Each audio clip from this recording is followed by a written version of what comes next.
विठ्ठल विठ्ठल जय हरी विठ्ठल. पुंडलिक माझं नाव आई वडिलांनी ठेवलं तर विठ्ठलाचा मी एक वारकरी आहे आणि तो वारकरीचं मी काम करतोय आणि करतच राहणार असं माझी इच्छा आहे. जोपर्यंत मी जिवंत आहे तोपर्यंत मी ह्या प्रवासामध्ये राहणार आहे. तर हा माझा प्रवास छोटा नसणारा, हा वेगळ्या दिशेने महाराष्ट्राला कुठेतरी दिशा देण्याचा आम्ही काम करू. आणि विठ्ठल म्हटल्यानंतर एक वारकरी ज्याप्रमाणे असतो तो विठ्ठलाला तो फॉलो करतो. आणि लवकरच आपल्याला आषाढी एकादशी येणार आहे आणि आषाढी एकादशीत काय असणार आहे आणि आपण त्याचे किती पाईप आहोत त्याच्यावर तुम्हाला एक ठसकेदार अशी उत्तरं तुम्हाला मिळतील.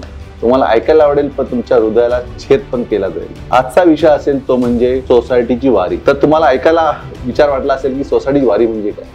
आपण रोज धकाधकीचे जीवन जगत असतो. मुंबई पुण्यासारख्या शहरामध्ये राहतो. त्याच्यामध्ये आपण रोज एखाद्या सोसायटीमध्ये राहतो. एका जिन्याने उतरतो, कधी लिफ्टने उतरतो. बऱ्याचशा प्रश्नांना आपण विचार करतो. सोसायटी कुठे चुकते, आपण कुठे चुकतो ह्याकडे कुठेतरी लक्ष नाही. तर आपण त्याची कुठली दिशा आहे आणि दशा आता काय असेल तर आपण त्याच्यात आपण एक मार्म विषय करणार आहोत की काय आहे हाऊसिंग सोसायटीचा एखादा विषय जो आपण आज विषय घेणार आहोत. माझा जो प्रेक्षकांसाठी पहिला प्रश्न असेल तो सगळ्यांसाठी आवडीचा आणि आवडीचा नसणाऱ्यांसाठी हा मोठा विषय असणार आहे.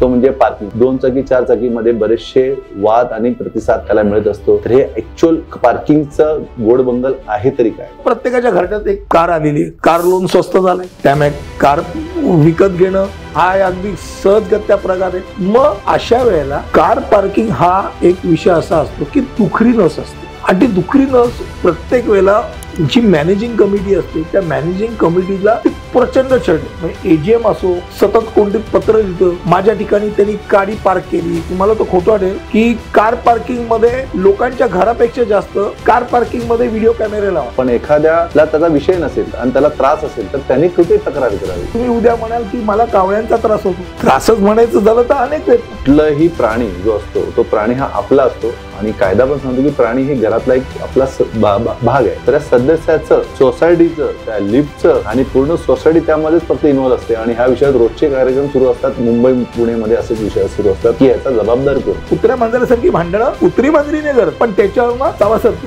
तुम्ही कायद्याने अडवू शकत तर सोसायटी त्याला विरोध करू शकत नाही. तुम्ही म्हणता की आता कायद्याच्या हिशोबाने तुम्ही प्राण्यांना खाऊ देऊ शकता, त्यांचा सांभाळ करू शकता, पण एखाद्याला त्रास असेल तर त्यांनी कुठे तक्रार करावी. याच्याकरता रीतसर कायदे आहेत तर त्याच्या विरुद्ध FIR दाखल, गुन्हा दाखल होऊ शकतो. शेवटी माणसाला शांततेसाठी घर घेतलं आणि त्याच्यामध्ये त्यांच्या प्रेमापोटी राहायचं की त्यांच्या कोणाच्या प्रेमासाठी राहायचं की आवश्यक आहे तेवढं घ्यावं, बाकी विसरावं. त्याच्यापासून बोंबल्याची आवश्यकता नाही. विठ्ठल विठ्ठल जय हरी विठ्ठल. आज सहकार करेंमध्ये आपल्या सर्वांचं मनपूर्वक स्वागत. सहकारामधले सगळ्यात मोठा पार्ट म्हणजे हाऊसिंग सोसायटी, जो मुंबई पुणे आणि अशा मेट्रो सिटीमध्ये सतत विषय होत असलेला सगळ्यात मोठा विषय म्हणजे तोच हाऊसिंग सोसायटी. तर हाऊसिंग सोसायटीला आपण हात घालतोच आहोत. काही एपिसोड होत आहेत आणि त्यामुळे आज ब्रॉडकास्ट करणारच आहोत आणि त्यासाठी आज आपण इथं आलेलो आहोत. आजचा विषय असेल तो म्हणजे सोसायटीची वारी. तर तुम्हाला ऐकायला विचार वाटला असेल की सोसायटीची वारी म्हणजे काय. आपण रोज धकाधकीचे जीवन जगत असतो. मुंबई पुण्यासारख्या शहरामध्ये राहतो. त्याच्यामध्ये आपण रोज एखाद्या सोसायटीमध्ये राहतो. एका जिन्याने उतरतो, कधी लिफ्टने उतरतो. बऱ्याचशा प्रश्नांना आपण विचार करतो. सोसायटी कुठे चुकते, आपण कुठे चुकतो ह्याकडे कुठेतरी लक्ष नाही. तर आपण त्याची कुठली दिशा आहे आणि दशा आता काय असेल तर आपण त्याच्यात आपण एक मार्म विषय करणार आहोत की काय आहे हाऊसिंग सोसायटीचा एखादा विषय जो आपण आज विषय घेणार आहोत. आज आपल्याला एक लाभलेले एक मोठं व्यक्ती आहेत ते म्हणजे अरुण गोविंद देशमुख. अरुण गोविंद देशमुख हे गेली 34 वर्ष या क्षेत्रात काम करतायत. ऍडव्होकेट आहेत. त्यामुळे आज एक खेळीमेळीच्या वातावरण, एक ऍडव्होकेट आपल्यासोबत कसा वागणार आहे आता तुम्हाला समजेल. तो कुठल्या विषयावर हात घालणार आहे तुम्हाला समजेलच. सरांचा मोठा अनुभव आहे तो म्हणजे संपूर्ण ऑल ओव्हर मुंबईमध्ये बऱ्याचशा विषयांवर काम करतात. त्या सामाजिक क्षेत्राचा त्यांचा मोठा अनुभव आहे. समर्थ व्यायाम मंदिर यासारख्या नावाजलेल्या संस्थेचे अध्यक्ष आहेत. त्याचबरोबर खो खो फेडरेशनचे तेही अध्यक्ष आहेत. अशा बऱ्याचशा संस्थांमध्ये ते काम करत असतात. चांगले उद्योजक आहेत आणि अशा पद्धतीने काम करता करता 42 सोसायट्यांपेक्षा जास्त सोसायट्यांना ते ऍक्च्युअल सल्लागार आणि पूर्ण ऍडवायझरी म्हणून काम करतात आणि त्यांना कसे सल्ले द्यायचे ते त्यांच्या अँगलने देत असतात. त्याचबरोबर दादर सारख्या आणि इतर विभागातल्या जेवढ्या संघटना राजकीय अराजकीय त्यांचे चांगले सल्लागार म्हणून असतात आणि तशी दिलखुलास उत्तरं देतात. तुम्हाला दिलखुलास आजचा ऐकायलाच मिळेल. विठ्ठल मंदिर असो कुठल्याही मंदिराचा असो त्यांचा जो अनुभव आहे सोलापूर जिल्ह्यातले आहेत आणि त्यांचा एक कनेक्ट आहे तो म्हणजे विठ्ठलाशी. आणि विठ्ठल म्हटल्यानंतर एक वारकरी ज्याप्रमाणे असतो तो विठ्ठलाला तो फॉलो करतो आणि लवकरच आपल्याला आषाढी एकादशी येणार आहे आणि आषाढी एकादशीत काय असणार आहे आणि आपण त्याचे किती पाईक आहोत त्याच्यावर तुम्हाला एक ठसकेदार अशी उत्तरं तुम्हाला मिळतील. तुम्हाला ऐकायला आवडेल पण तुमच्या हृदयाला छेद पण केला जाईल. त्याचबरोबर त्यांचं एक सामाजिक आवड आहे, दुसऱ्यांकरता खूप कामं करतात. त्यांची एक चांगली गोष्ट अजून एक आहे ती म्हणजे वेगळंपण, म्हणजे प्रत्येकाला चाफा देतात. चाफा का देतात तेही जाणून घेणार आहोत. चाफा लायन्स क्लब अशी एक चांगली संस्था आहे ज्याच्यामध्ये ज्वेल्स ग्रुप आहे. ज्वेल्स दादर येथे यांचे ते प्रेसिडेंट आहेत आणि पूर्ण संस्थेला ते हँडल करतात. तर नमस्कार सर, आमच्या या सहकार क्रेडिटच्या आजच्या एपिसोडमध्ये तुमचं एक मनपूर्वक स्वागत सर. नमस्कार सर. आजचा विषय आपण घेणार आहोत तुमचा अनुभव. आजच्या ह्या एपिसोडला एक वेगवेगळ्या दिशा देणार आहेत, दशेला दिशा देणार आहेत आणि तुमच्यासाठी आम्हाला ऐकायला आवडेलच. नक्कीच. तर तुम्हाला माझ्यासाठी हा पहिले प्रश्न असतील की आपण आजचा जो विषय घेणार आहोत तो सोसायटीची वारी. सोसायटीची वारीमध्ये सर बरेचसे विषय निघतात. आपण घेणार आहोत तर पार्किंग असेल, लिफ्ट असेल, ॲनिमल असतील, वॉटर असेल, कबूतर, म्हणजे ह्या वेगळ्या विषयावर आपण छटेवर हात घालणार आहोत. सर, माझा जो प्रेक्षकांसाठी पहिला प्रश्न असेल तो सगळ्यांसाठी आवडीचा आणि आवडीचा नसणाऱ्यांसाठी हा मोठा विषय असणार आहे, तो म्हणजे पार्किंग. सर, पार्किंग हा विषय रोजच्या जीवन, म्हणजे आजच्या प्रत्येकाकडे 2 चाकी आणि 4 चाकी गाडी आहेच आणि या 2 चाकी 4 चाकीमध्ये बरेचसे वाद आणि प्रतिसाद त्याला मिळत असतो. तर हे ऍक्च्युअल पार्किंगचं गोडबंगल आहे तरी काय? नमस्कार. नक्कीच तुम्ही म्हणतात त्याप्रमाणे पार्किंग हा विषय हा तसा म्हटलं तर खूप ज्वलंत ठरतो. याचं कारण असं की पार्किंग विषयाकडे बघत असताना ती सोसायटी त्याचं नक्की त्याला म्हणतो ना आपण बर्थ प्लेस काय, उत्पन्न कशी झाली ते फार महत्वाचं ठरतं. तर सोसायटीच आहे आणि सोसायटीने स्वतःची बिल्डिंग रिडेव्हलपमेंट केली असेल तर प्रत्येक सभासदाला पार्किंग त्याची सोय ती नक्कीच करत असते. पण होतं असं की बहुतांशी बिल्डिंगमध्ये डेव्हलपर येतो, तिकडच्या भाडेकरूंची बिल्डिंग तो रिडेव्हलप करत असतो किंवा SRA असेल तर झोपडी असतात तर झोपड्या तोडून त्या ठिकाणी SRAच्या माध्यमातून तो त्यांना फ्लॅट देत असतो. आता हे करत असताना त्याला विक्रीचे जे फ्लॅट असतात त्यांना तो पार्किंग त्याला कंपल्सरी द्यावं लागतं, त्याशिवाय ते फ्लॅट विकले जाऊ शकत नाही. पण हे फुकटचे फ्लॅट असतात त्यांना पार्किंग उपलब्ध पार्किंग मधनच पार्किंग तो देऊ शकतो, त्याच्याकडे काही जादूची कांडी नाही. आणि मग ते गणित फार विचित्ररित्या असतं. म्हणजे समजा धरून चला की भाडेकरू जे आहेत, जे आता ओनरशिप फ्लॅट धारक होणार आहेत ते 20 आहेत आणि पार्किंग असतं 10. मग तो अनेक वेळाला समजा तो वात्रट असेल तो त्या 20 सांगतो की माझ्याकडे 10 आहेत, तुमच्यातला कोण विकत घेऊ इच्छितो, आणि त्यातल्या 10 जण किंवा 6 जण जे विकत घेतात त्यानं तो ते पार्किंग पण विकून टाकतो की जो त्याला अधिकार नाही. तो एक नंतरचा सावळा गोंधळ. पण अन्यथा नॉर्मल कोर्समध्ये सुरुवातीला कधी तुम्ही बघायला गेलात तर सोसायटीमध्ये वाहनांची संख्या कमी असते. समजा धरून चला 40 फ्लॅट आहेत तर 20 जणांकडे गाड्या असतात, 30 पार्किंग असतं, 20 गाड्या आरामात राहतात. त्या 20 गाड्यांमधल्या एका व्यक्तीकडे कदाचित त्यातल्या 2 गाड्या असतात, पण तो गाडी एक मित्राच्या ठिकाणी लावतो, आपल्या इथे लावतो, तेही अडचण नसते. पण ज्या वेळेला 40 फ्लॅट आहेत आणि जेव्हा 40 फ्लॅटच्या वर जेव्हा गाड्या येतात त्यावेळेला खरी गंमत जम्मत सुरू होते. किंवा संख्येपेक्षा ऑलरेडी पार्किंग कमी आहे आणि आता प्रत्येकाच्या घरात एक कार आलेली आहे, कार लोन स्वस्त झालंय, त्यामुळे कार विकत घेणं हा अगदी सहजगत्या प्रकार आहे. मग अशा वेळेला कार पार्किंग हा एक विषय असा असतो की दुखरी नस असते, आणि ती दुखरी नस प्रत्येक वेळेला त्या जी मॅनेजिंग कमिटी असते त्या मॅनेजिंग कमिटीला ती प्रचंड छळते. म्हणजे AGM असो, सतत कोणते पत्र लिहितं, माझ्या ठिकाणी त्यांनी गाडी पार्क केली, माझ्या गाडीला, म्हणजे तुम्हाला तो खोटं वाटेल की कार पार्किंग मध्ये लोकांच्या घरापेक्षा जास्त कार पार्किंग मध्ये व्हिडिओ कॅमेरे लावा. माझ्या गाडीला मुद्दामून तो धक्का मारून जातो, त्याची गाडी फालतू आहे, माझी गाडी फार किमती आहे. प्रत्येक वेळेला माझ्या त्याच्यावरती 10-15 हजार खर्च होतो. हे कोण जबाबदार? तू सेक्रेटरी म्हणतो मी तुझा नोकर आहे की काय कळायला मार्ग नाही. आणि जर कॅमेरा असेल तर मला कॅमेरा दाखव. मग कॅमेऱ्याचा का कॅमेरा हा तो थोडी सेक्रेटरी तज्ज्ञ असतो. मग तो कॅमेरामॅन मला विचारायला बोलवतो, अख्खा बघत बसतात. मग या अँगलमध्ये का नाही दिसला, मुद्दामून केलं, तुम्ही पण जबाबदार.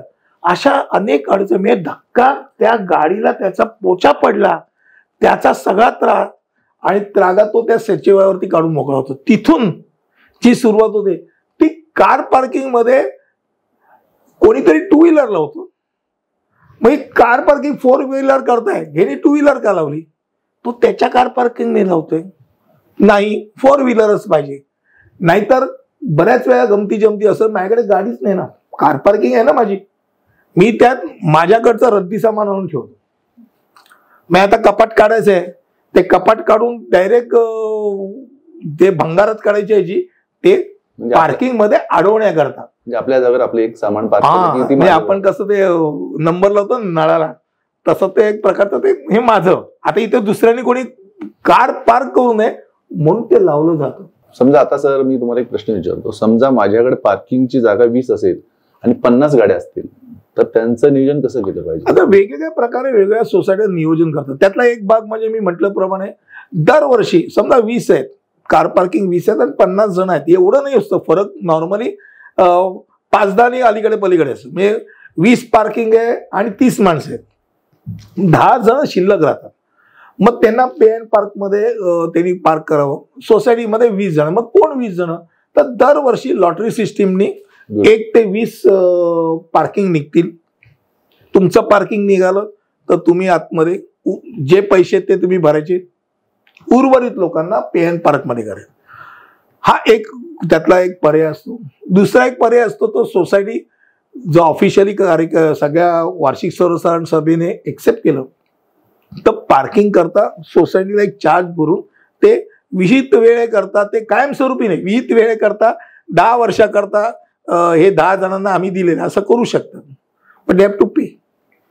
किंवा त्याला म्हणतात ना की आता 20 जणांपैकी समजा 10 पार्किंग आहेत, तर या वर्षी या 10-5 जणांना पार्किंग, पुढच्या वर्षी ते नाही, पुढच्या नंबरच्या लोकांना पार्किंग, असं करत म्हणजे एकदम 3 वर्षाचं पार्किंग बुक करू शकतो आपण. करू शकतात. पण त्यात ती कटकट असते सुरुवातीला 3 वर्ष, कारण का पार्किंग असतात 10, गाड्या असतात 10, त्यांनी 3 वर्ष करता ठेवलं. तेवढ्या याच्यात 3 वर्षातच अजून 4 जणांकडे गाड्या येतात आणि मग कटकट सुरू होते. तशा वर्षाने तुम्ही पार्किंगचे वर्षाच्या याच्यात स्लॉट ठेवलेले, जर तुमच्याकडे, कारण का तुम्ही पण जादूची कांडी नाही करू शकता. आणि कटकट मिटवायची असेल तर लोकशाही पद्धतीने कटकट मिटवलेली नेहमी चांगली.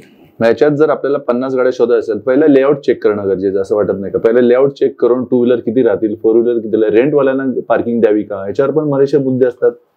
आता यात दुसरी एक दादागिरीची गोष्ट असते. माझ्याकडे माझ्या नावाने कार पार्किंग आहे आणि कमी आहेत. समजा धरून चला की 20 पार्किंग आहेत आणि आम्ही 25 जण आहोत आणि 10 जण भाड्याने घर देत आहेत. तर भाड्याने घर घेऊन ऍक्च्युली बघायला गेलं तर सोसायटीत राहणाऱ्यांपेक्षा भाड्याने घर घेऊन राहणारे प्रचंड पैसे खर्च करून राहत असतात. ते म्हणतात तुम्ही आमचे सभासद नाहीत, तुम्ही भाडे करू आहात, तुम्ही बाहेर लावायची कुठे, इथे आणायची नाही. पार्किंग जरी असलं तरी ती दादागिरी केली जाते आणि मग अशा वेळेला खूप अडचणीचा विषय असतो. मग त्यावेळेला जो ओनर असतो तो जर खमक्या असेल तर त्या बिचारा त्या लायसन्स जो आहे त्याला ते म्हणजे भाडेकरूला ती जागेमध्ये कार न्यायला मिळते, अन्यथा तोच जर लेचापेचा असेल तर तो मेला कार मारे. असा एक सगळा भाग आहे. म्हणजे पार्किंग हा विषय न संपणारा विषय आहे. तर दुसरा एक विषय माझ्यासमोर होता सर की ॲनिमल म्हणजे कुठलाही प्राणी जो असतो तो प्राणी हा आपला असतो आणि कायदा पण सांगतो की प्राणी हे घरातला एक आपला भाग आहे, तो सदस्य आहे. तर या सदस्याचं, सोसायटीचं, त्या लिफ्टचं आणि पूर्ण सोसायटी त्यामध्येच फक्त इन्व्हॉल्व असते आणि ह्या विषयात रोजचे कार्यक्रम सुरू असतात. मुंबई पुणेमध्ये असेच विषय सुरू असतात की याचा जबाबदार कोण. यातला एक गंमतशीर भाग नक्कीच सांगतो.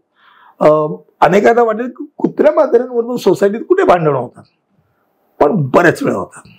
ऐकून विश्वास नाही होतात. कुत्र्या मांजरासारखी भांडणं कुत्री मांजरी नाही करत, पण त्याच्यावर मग सभासद करतात. आणि हा भाग का होतो याचं कारण वेगळं आहे. पहिली गोष्ट म्हणजे मनुष्य स्वभावामध्ये 100मध्ये 50% लोक हे पशूंना घाबरतात, 50% पैकी 30% प्रचंडरित्या प्रेम करतात.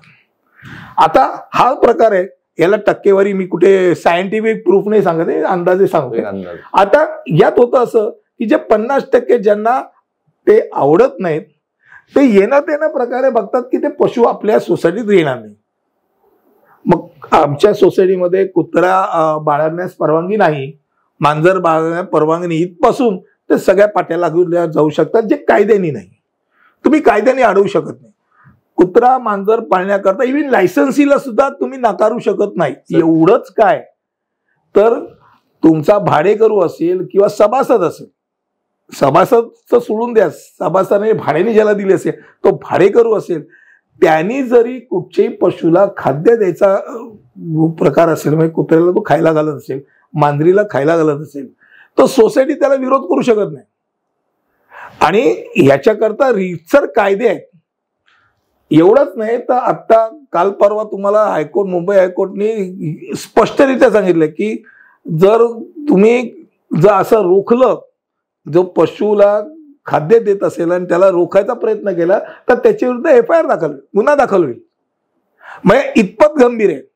पण हा एक दोन महत्वाचा विषय येतो, तो म्हणजे मांजरींबद्दल ही कटकट नसते, कारण मांजरी या स्वतः जातीने एकदम स्वच्छ असतात. मांजरी सहसा तुम्हाला कुठेही टॉयलेट बाथरूम करताना सापडणार नाही. ती गोष्ट कुत्र्यांची नसते.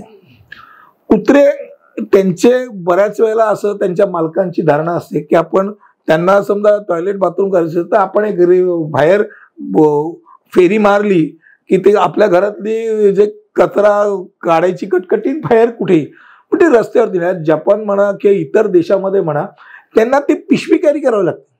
पण मुंबई महानगरपालिकेमध्ये पण हा नियम आहे, सगळं आहे. पण असा कुत्रा घेऊन चालणाऱ्या व्यक्तीच्या मागे फिरण्याकरता तेवढे सरकारी अधिकारी नाहीयेत किंवा कॅमेरे नाहीयेत. गाडीचा नंबर प्लेट कॅमेरामध्ये पकडता येतो, त्या माणसाचा कुठला नंबर प्लेट आहे की ह्यानी असं असं केल्याला गुन्हा. बाहेरच्या परदेशामध्ये कडक आहे. तो एक भाग जो आहे तो काय म्हणतात त्याला, आपण स्वतः आपल्या पशुच्या बरोबर आपल्या सोसायटीच्या स्वच्छतेची काळजी घेणं गरजेचं नाही का? तुम्ही म्हणता की आता कायद्याच्या हिशोबाने न्यूजपेपरमध्ये आता बातमी आलेली आहे 100% आली की तुम्ही प्राण्यांना खाऊ देऊ शकता, त्यांचा सांभाळ करू शकता, पण एखाद्याला त्याचा विषय नसेल आणि त्याला त्रास असेल तर त्यांनी कुठे तक्रार करावी? नाही, पहिली गोष्ट म्हणजे तक्रार कधी होते दोन गोष्टींमुळे. एक तर असं कुठेही तर समजा त्यांनी टॉयलेट केली असेल किंवा त्याच्याच गाडीवरती त्यांनी जाऊन बाथरूम केली की तो बोंबलतो माझी गाडी एवढी स्वच्छतेने खराब केली, हा एकदा. तर तो कुत्र्याचा मालक जो आहे तो ते अवॉइड करू शकतो. बऱ्याच वेळा काय होतं, कुत्र्याचा मालक जर त्याला असंच मोकळा सोडत असेल, माझा कुत्रा माझ्याकडे नंतर येतो पण तो पुढे तो फिरतो तेव्हा काय करतो ते तू पुढे बघायला, तर कंट्रोलमध्ये पाहिजे एक भाग. बऱ्याच वेळा रात्री जोर जोरात कुत्रे कसं होतं की शेवटी ते श्वान आहे, ते श्वान सिक्युरिटी करताच खऱ्या अर्थाने आहे. जर तुमच्या सोसायटीत कोणी परकी व्यक्ती आला की त्याला संशय आला, त्याच्या समोरच्या माणसाच्या डोळ्यामध्ये त्याला भीती दिसली की तो ओरडणार. मग बऱ्याच वेळा तुम्हाला लक्षात असेल की जे प्लॅस्टिकच्या बॉटल्स उचलणारे जे असतात ते बोचकी धरणाऱ्या व्यक्तीवरती कुत्रा का ओरडतो? मग त्याला असं वाटतं की तो कुठेतरी ना त्यांनी त्याच्या आई वडिलांकडनं ऐकलं असेल की असे पिशवीदारी असतात, ते दगड मारतात किंवा ते अंगावर येतात, कारण त्याला भीती वाटते काय कुत्रा चावेल आणि कुत्र्याला भीती वाटते की हा आपल्याला काहीतरी मारेल. पण ते ठरलेलं आहे की ते असे दिसले की लांबून ओरडायला लागतात त्यांच्यावरती. आणि कुत्रा रात्री अपरात्री ओरडल्यानंतर अनेकांची जी झोपमोड होते ती झोपमोड ती अडचणीचा विषय असते. मग त्यांना त्यांच्या तोंडामध्ये एक असं लावण्याकरता ते काय त्यांचे सगळी आयुध आहेत, पण आळस असतो, हे करण्यापासून आळस असतो. पण प्राणी श्वानप्रेमी असो कोण पण असो, पण शेवटी माणसाला शांततेसाठी घर घेतलंय आणि त्याच्यामध्ये त्यांच्या प्रेमापोटी राहायचं की त्यांच्या कोणाच्या प्रेमासाठी राहायचं, तो वेगळा भाग झाला. कारण तर शेवटी तुम्ही उद्या म्हणाल की मला कावळ्यांचा त्रास होतो, त्रासच म्हणायचं झालं तर अनेक आहेत. कावळे कबूतर आहेत, पोपट आहेत. पोपटाचा आवाज सकाळी सकाळी 5:45 ते 6 दरम्यान एक विशिष्ट पक्षी असतो, तो तेवढ्याच 15 मिनिटातच ओळखतो. मला तर बऱ्याच वेळा जाग त्या पक्षीच्या आवाजाने येते. फक्त 5:45 ते 6 दरम्यान ओळखतो. अशी पक्षी आहेत. मग तुम्ही आज विचार करायला झाला की तुम्ही कुत्रा आणि मांजर या संदर्भात आपण बोलत होतो, त्या एक म्हणजे भुंकणं, दुसरं म्हणजे टॉयलेट बाथरूम करणं, तिसरं म्हणजे फार महत्वाची गोष्ट चावणं. कुत्रा ना त्याचं प्रेम करतो तो अंगाशी येतो, आणि तो अंगाशी येतो ना, ते अनेकांना असं वाटतं की तो आपल्याला चावणार.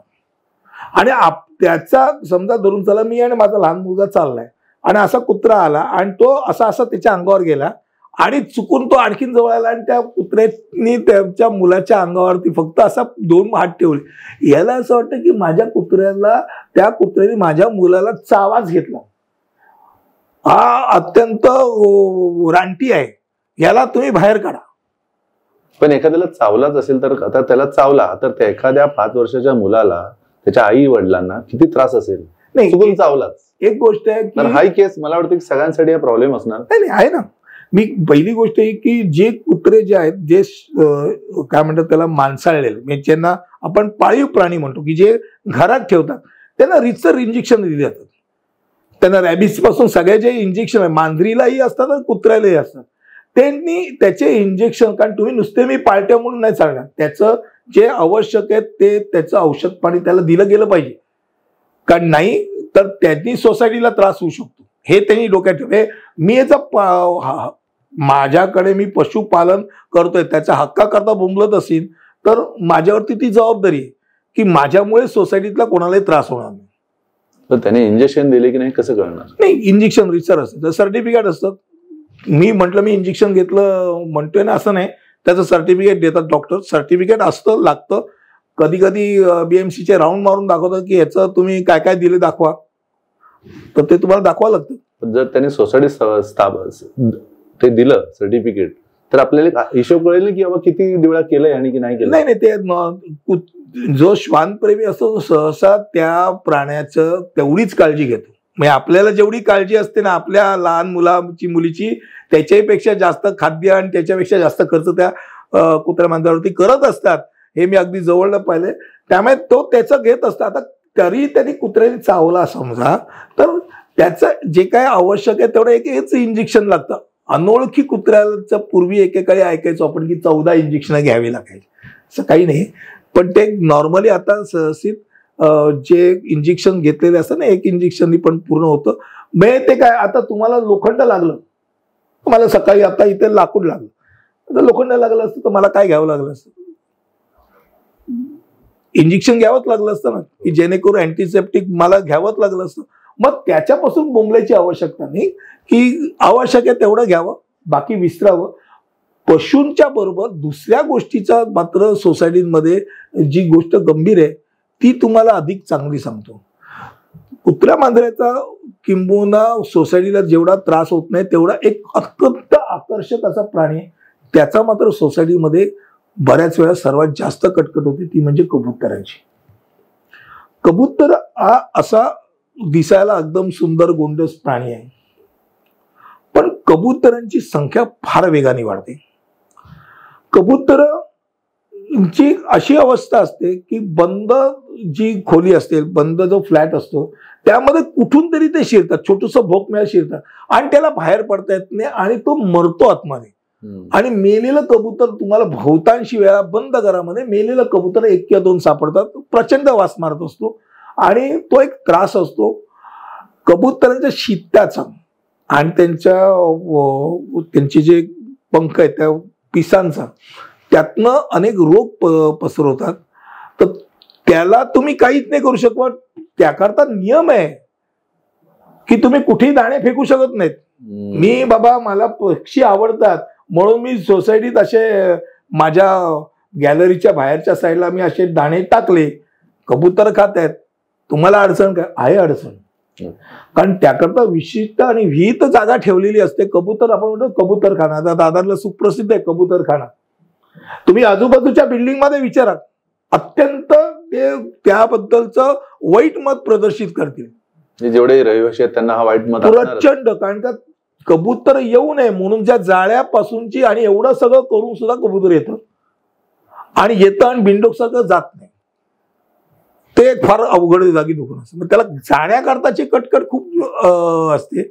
कारण तुम्ही जाळी, मग ती जाळी कशी काढणार, तर कबूतर गोलगोल फिरत राहतं तिथे आणि आपल्याला ते बघवत नाही की गोल गोल फिरताय बाहेर जाण्याकरता, तो आत आल्याला बाहेर जात आहेत. ही कबुतराविषयी फक्त अडचणीचा. बाकी सगळे पक्षी आहेत ते कम्पॅरेटिव्हली काय म्हणतात त्याला, मनुष्याकरता तेवढे त्रासदायक नाही. म्हणजे कबुतराचा तुम्ही आता जे बोलला प्रेक्षकांना तुम्ही सांगता की कबुतरामुळे बरेचसे आजार होतात, त्यामधला टीबी सारखा प्रकार त्यामध्ये 100%. आणि त्यामुळे कबूतर पाळताना त्याचं प्रेम, कबूतर पाळले जात नाहीत, ती बोलवले जातात. बोलले जात नाहीत. कबुतरांकरता तुम्ही दाणे फेकले की कबूतर येतात. एका कबूतर करायला तयार असतात आणि 2चे कधी 20 होतील ते तुम्हालाही कळत नाही. ही अडचणीची कथा आहे. म्हणजे कबूतर न पाळणं योग्य आहे, कारण इतरांना त्याचा त्रास दाणे टाकायचे असेल, मला आवड आहे, मला पक्ष्यांना काही खाद्य द्यायचं, तर त्याकरता आपल्या एरियामध्ये कुठे विशिष्ट ठिकाणी टाकलं जातं, जिथे जैनांचं देऊळ असेल तिथे नॉर्मल ते कबूतरखाना ठेवतात, त्या ठिकाणी तिथे ठेवा, तुमचा वाटा द्या. पण त्यांची संख्यावरती रोकथाम करणं अवघड जागी दुखणे हा एक भाग नक्की आहे. सर, याच्यामध्ये मी तिसरा एक विषय घेतोय, लिफ्ट अँड वॉटर. म्हणजे पाणी आणि लिफ्ट याचा सतत सोसायटीमध्ये असणारे प्रश्न. म्हणजे लिफ्टचा वापर करताना पहिल्या माळा आणि दुसऱ्या माळ्याकडे संशय नजरेने बघितला जातो जो लिफ्ट वापरतो तो. आणि दुसरा विषय म्हणजे पाण्याचे लिकेज पण इथून सुरुवात होतात आणि प्रत्येक जण आपले पंप पण लावतात. त्याचबरोबर तो आपलं म्हणून सगळं काम करतात. म्हणजे एखाद्या घरी कमी पाणी येतं, एखाद्या घरी जास्त पाणी येतं. हे असं जे प्रकार सुरू आहेत सध्या मुंबईमध्ये काही ठिकाणी सुरू आहेत, यांच्यामध्ये रोज भांडणाची कारण. म्हणजे सगळ्यात जास्त भांडणं होतात, एक पार्किंग, दुसरा काय कुत्री मांजरी, आणि तिसरा आहे तर पाण्यावर. पाण्याची लढाई आयुष्यभर चालूच राहते. हा तुम्ही म्हणता तो अगदी खरं आहे. ते पाणी विषय घ्यायच्या अगोदर तुम्हाला एक वेगळा विषय नक्की सांगतो. पहिले वेगळा विषय, तो पहिला जो विषय जो आहे तो म्हणजे लिफ्टचा. लिफ्ट हा साधारणतः चाळीतला विषय नाही. चाळीच्या पलीकडे गेलो, बिल्डिंग किंवा सोसायटी मधला विषय. आता पहिल्यांदा ज्या वेळेला तरुण असतात तेव्हा ती बिल्डिंग बांधली जाते, 5 माळ्याची हौशी बिल्डिंग बांधली गेली. आता ती 30 वर्ष झाली, 40 वर्ष झाली, ती माणसं साधारणतः 60-70 आली, गुडघ्यांचा त्रास सुरू झाला की त्यांना असं लक्षात येतं की 3ऱ्या मजल्याच्या वर जाताना त्रास होतोय, तर लिफ्ट असलेली खूप चांगली, आपल्याकडे पैसा, लिफ्ट का नाही बांधायची. आणि मग तो लिफ्ट हा विषय तो एजीएम मध्ये रवंथ केला जातो, चावून चोथा केला जातो, इथपर्यंत तो विषय गंभीर. याचं कारण असं की ग्राउंड फ्लोर म्हणजे तळमजला आणि पहिल्या मजल्यावरची माणसं म्हणतात आम्ही तर लिफ्ट वापरतच नाही, आम्ही का पैसा खर्च करू सोसायटीचा तुमच्या लिफ्ट करता. त्यांचा अर्थ तुमच्या लिफ्ट करता. पहिल्या आणि दुसऱ्या माळ्याचा विषय पर्यंत. ग्राउंड फ्लोर फर्स्ट फ्लोर वाले तर म्हणतात आम्हाला लिफ्टची गरज नाही, आणि शेवटचे म्हणतात का नाही गरज आहे, आम्हाला गरज आहे लिफ्टची म्हणून आम्ही मागतोय, असं नाही. तुम्ही जर वर असतं तर तुम्ही काय केलं असतं. ती अडचणीची. बरं, त्यानंतर असं होतं की कालांतरी लिफ्ट येते. लिफ्ट आल्यानंतर लिफ्टचा मेंटेनन्स आणि लिफ्टमनचा खर्च. ग्राउंड फ्लोअरवाला म्हणतो मी तर लिफ्टमध्येच शिरलो नाही आणि लिफ्टमनचा पगार माझ्यातनं का द्यावा. तसंच लिफ्टमध्ये अनावश्यकता वरखाली करतात, तर आवाज होत राहतो आणि प्रत्येक वर खालीच्या प्रवासामुळे इलेक्ट्रिसिटीचा खर्च, मेंटेनचा खर्च वाढतो. यात सर्वात कळीचा मुद्दा ठरतो तो म्हणजे कोणी समजा चुकून रेसिडेन्शियल मध्ये कमर्शियलचा वापर सुरू केला, फार जर ट्युशनचा क्लास सुरू केला, म्हणजे नॉर्मली हा विषय असतो. या बऱ्याचशा सोसायटीमध्ये एसआरए असो कुठे पण असो, सगळे प्रेक्षक ऐकत असतील की बरेच जण रेंटवर देतात, ते म्हणजे आपल्या कोचिंग क्लासेससाठी. कोचिंग क्लासेसमध्ये बरीचशी भांडणं पण होतात आणि सतत सुरू असलेला प्रकार आहे. पण काय असतं की बालवाडी असेल, कोचिंग क्लास फार मोठा झाला विषय. 10वीतले 9वीतले विद्यार्थी तसे फार कमी त्रासाचे असतात, पण बऱ्याच वेळेला अगदी लहान मुलं असतात आणि लहान मुलं असली की त्यांना आई वडील सोडायला येतात हौशीने. ती लहान मुलं 1ली, 2री, 3री पर्यंतची मुलं, त्यांचे शिक्षण, त्यांची आई वडील येतात आणि मग 20 जणांकरता 40 जण येतात, 25 जण येतात, जातात. त्याचा त्या लिफ्टचा वापर, ते समजा चुकून 5व्या आणि 7व्या मजल्यावरती समजा ते ट्युशनचा क्लास असेल, तर ती सगळी मुलं शांतपणे तर कधीच जाणार नाही. ते लहान मुलांना तुम्ही आपण बोलू शकत नाही, गप्प जा, मग ते आरडाओरडा करणार. त्यांना एकमेकांना कुठलीही बटणं पण मित्र दिसले की हात करणार, कुठेही मध्ये लिफ्ट अडवणार, बंद करणार. आणि ह्या सगळ्या गोंधळामध्ये सर्वात वाईट प्रकार असतो तो म्हणजे असे जे लिफ्टने जाणारे असतात त्यांचे पालक हे असं समजतात की मी माझ्या मुलाच्या करता ट्युशनला पैसे भरलेत म्हणजे मी विकतच घेतलाय. मग तो तिथल्या भाडेकरूला ऍक्च्युली जो तिथला सभासद असतो त्याच्याशीच अरेरावीने उत्तर आहे, फुल झाली लिफ्ट, नका येऊ. मग तो म्हणतो फुल झाली, अरे तुम्ही कोण आहे, तुम्ही सगळे बाहेरचे, मी या सोसायटीला सभासद आहे, तुम्ही वा बाहेर. हा विषय सुरू होतो. मग या लोकांनी लिफ्टच वापरायची नाही. एक मस्त एक दिवशी सकाळी असा फतवा निघतो आणि मग त्या क्लासेसच्या मुलांना 7व्या मजल्यावर असेल तो 7व्या मजल्यापर्यंत चालत चालत चालत चालत जायचं आणि उतरायचं ही शिक्षा त्याच्या पालकाला. आणि का, कारण मी म्हटल्याप्रमाणे कोणीतरी कधीतरी आरेरावी केली त्या ट्युशन घेणाऱ्या जी बाई आहे तिचं आणि तिकडच्या कुठच्याही सभासदाचं फाटलं. तिने जर खालच्या आवाज बोललं, सॉरी बोललं ते ठीक आहे, तिने जर वरच्या आवाजात बोललं की लगेच तो फतवा येतोच. आणि ही अडचणीची विषय असतात. त्यात ज्या वेळेला ती 6वीच्या वरची मुलं आणि मुली ज्या क्लासेस असतात त्यावेळेला एक आणखीन अडचणीचा विषय असतो तो म्हणजे बिल्डिंग मध्ये असलेली मुलं त्यांनी आमच्या मुलीची कळ काढली. तुम्हाला कळ काढली, माझा मुलगा आहे ना तो या बिल्डिंग मध्ये तो राहतो, सभासदाचा मुलगा आहे, तुमची मुलगी इथे राहते का, ती इथे काय करायला आली, अहो ती क्लासला आली. मग क्लासला करायला तर तिने माझ्या मुलाकडे का बघितले. या असले काहीतरी एवढे विनोदशीर आणि असे प्रश्न येतात की क्लास चालवणाऱ्याला पण ही खूप अडचणीचा विषय असतो. ही म्हणजे नॉर्मल रुटीन रोजची प्रॅक्टिस आहे. आणि हे अनेक वेळेला असे अडचणीचे विषय येतात. मग कॅमेरा लावा पासून ते खूप कटकडी सुरू. सर जे पालक येतात ते म्हणजे 20 हे असतील तर 20 पालक आले, 20 पालक आले, तिथे मिटिंग झाली, मिटिंग मध्ये प्रश्न कसले असतील, म्हणजे ती लोक एकत्र आले तर काय त्या पालकांचे काही नाही, त्यांना अधिकारच नाही. काय बोलत होतं, काय बोलत काय राहतात ते बोलत अहो कसले म्हणजे की अगदी गाव गप्पा, पण चावडीवरती गप्पा मारतो तशा गप्पा. अरे बाबा तुम्ही तुमच्या मुलांना सोडलं ना तर जा ना घरी. तुम्ही इथे त्यात समजा त्यांच्यात काही विषयावरती वाद झाला तो वाद किंवा मोठ्या ताळी देऊन हसणं आणि भेटणं, खाली लिफ्टच्या दारामध्येच गप्पा मारत राहणं, ते अशा अडचणी बऱ्याच होतात की ज्यामुळे काय होतं की हतबल असते, सोसायटी पण हतबल होते. एक्स्ट्रा चार्ज घेऊन शिक्षणाचा विषय आला त्यामुळे कदाचित सोसायटी त्यांना सहकार्य करते, पण पालकांनी ती काळजी घेणं गरजेचं असतं की तिथे कुठल्या मीटिंग करायच्या.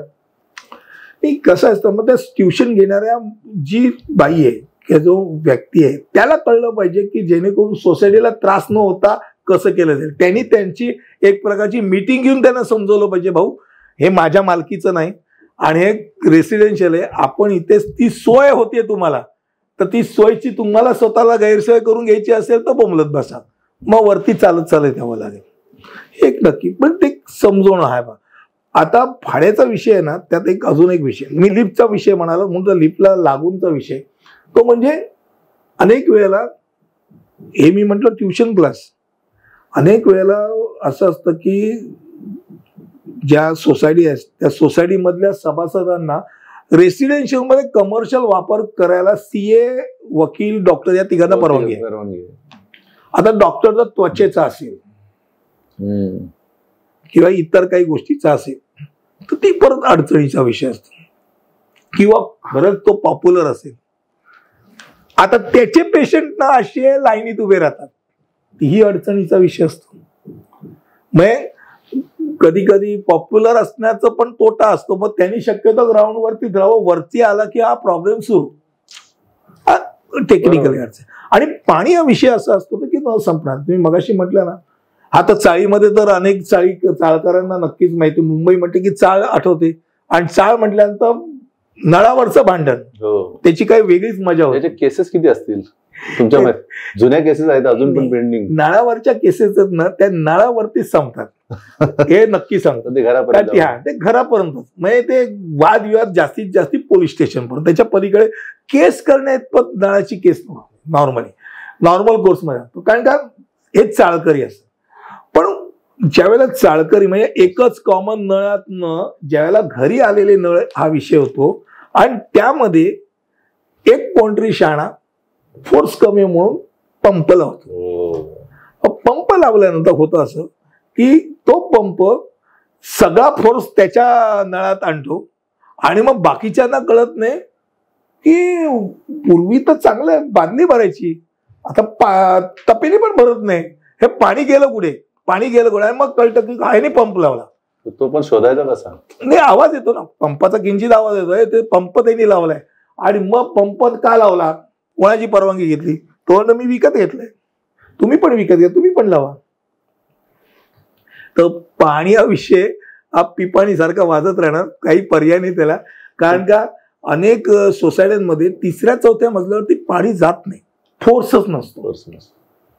पण नाईलाजाचा भाग आहे. आणि मग टँकरनी पाणी हा विषय येतो. आपल्याला असं वाटत असेल की शहापूर आणि मुरबाड आणि अशा जव्हार मोखाड्यामध्ये ताणलेल्या गावांमध्ये टँकर जातो. टँकरचं पाणी बऱ्यापैकी सोसायट्यांमध्ये जातं. जाऊन चौकशी केली आणि बघितलं की लक्षात येतं टँकरचं पाणी आणावं लागतं, आणि टँकरचं पिण्याच्या पाण्याकरताही आणावं लागतं, इतर गोष्टीच्या करताही आणावं लागतं. आणि पाण्याचं समजा शॉर्टेज 20% पाणी कपात, त्यातल्या बहुतांशी सोसायट्या सुरुवातीपासून लागेबांधे असं त्या टँकरवाल्याला बोलून ठेवतात, टँकरचं पाणी येतं आणि भरलं जातं.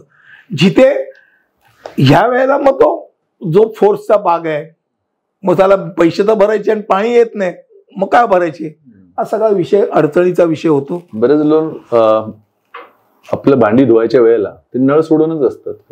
ते तो आता विषयच वेगळा आहे, तो सामाजिक भान असण्याचा विषय आहे. लोक गरज नसताना पंखेही चालू ठेवतात, लाईट चालू ठेवतात, पण त्याचं बिल तरी येतं, पण पाण्याचे बिल येत नाही. पाण्याचे बिल सार्वजनिक असतं. ते सांगतोय, हे सामाजिक भान पाहिजे. तसंच म्हणजे मी खाऊन झालं, तुम्ही तिथेच कागद फेकून दिला, उचलेल ना, मग ते बीएमसीचा कचरा उचलण्याला काम काय, तो मी देतोय ना, ते उपयोगाचं नाही. त्याला सामाजिक भान पाहिजे.